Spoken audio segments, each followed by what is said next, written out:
சென்னை கிழக்கு தாம்பரம் பகுதியில் நள்ளிரவில் துப்புரவு பணியில் ஈடுபட்டிருந்த பெண் தொழிலாளி கார் மோதி தூக்கி வீசப்பட்டு படுகாயத்துடன் அரசு ராஜீவ்காந்தி மருத்துவமனையில் சிகிச்சை பெற்று வரும் சம்பவமானது பெரும் பரபரப்பை ஏற்படுத்தியிருக்கிறது. இது தொடர்பான சிசிடிவி காட்சிகள் தற்போது வெளியாகி இருக்கிறது.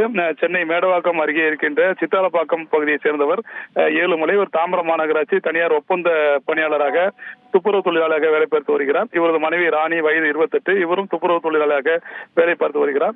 நேற்று அதிகாலை சேலையூர் வேளச்சேரி சாலை பகுதியில் அந்த ராணி அந்த பகுதியில் துப்புரவு பணியில் ஈடுபட்டிருந்தார். அப்பொழுது அதிவேகமாக வந்த கார் ஒன்று அவர் மீது மோதி அவர் தூக்கி வீசப்பட்டார். இதில் அவருடைய தலை, முகம், கை, கால்களில் பலத்த காயம் ஏற்பட்டு ராணி உயிருக்கு ஆபத்தான நிலையில் தற்போது ராஜீவ்காந்தி அரசு மருத்துவமனையில் சிகிச்சை பெற்று வருகிறார். பதவதைக்க வைக்கும் இந்த விபத்து தொடர்பான சிசிடிவி காட்சிகள் தற்போது வெளியாகி இருக்கிறது. இந்த விபத்து ஏற்படுத்திய காரை தற்போது பள்ளிக்கரணை போக்குவரத்து புலனாய்வு பிரிவு போலீசார் பறிமுதல் செய்து விசாரணை நடத்தி வருகிறார்கள். இந்த தாம்பரம் மாநகராட்சி பகுதியை பொறுத்த வரைக்கும் ஜிஎஸ்டி சாலை, முடிச்சூர் சாலை, வேளச்சேரி சாலை, அகரம் சாலை பகுதிகளில் இரவு 10 மணி முதல் அதிகாலை 1 மணி வரை துப்புரவு பணிகள் நடைபெறுகிறது. தனியார் ஒப்பந்த நிறுவனம் இந்த துப்புரவு பணிகளை மேற்கொண்டு வருகிறது. முக்கிய சாலைகளில் போக்குவரத்து நெரிசலை தவிர்ப்பதற்காக இரவு நேரங்களில் இந்த பணிகளானது நடைபெற்று வருகிறது. இரவு நேரங்களில் துப்புரவு தொழிலாளர்கள் இந்த பணிகளில் ஈடுபட்டு வருகிறார்கள். இது போன்ற துப்புரவு பணிகளில் ஈடுபடும் போது அதிவேகமாக ஒரு வாகனங்களால் துப்புரவு தொழிலாளர்கள் அடிபட்டு உயிரிழப்பு சம்பவங்களும் தாம்பரம் மாநகராட்சி பகுதியில் தொடர்ந்து நடைபெற்று வருகிறது. இந்த நிலையில் தான் இந்த விபத்து ஏற்பட்டிருக்கிறது.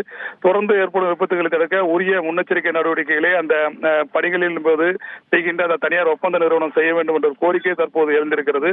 இரவு நேரங்களில் முக்கியமான இந்த சாலைகளில் அதிவேகமாக ஒரு வாகனங்களால் தொடர்ந்து விபத்துகள் ஏற்பட்டு வருகிறது. இதை தடுப்பதற்காக இந்த இரவு நேரத்தில் பணிகளில் செய்யும் தொழிலாளர்களுக்கு பாதுகாப்பாக துப்புரவு வாகனங்களில் எச்சரிக்கை விளக்குகளை பொருத்த வேண்டும். தொழிலாளர்களின் பாதுகாப்பை உறுதி செய்ய வேண்டிய கோரிக்கையும் தற்போது எழுந்துள்ளது.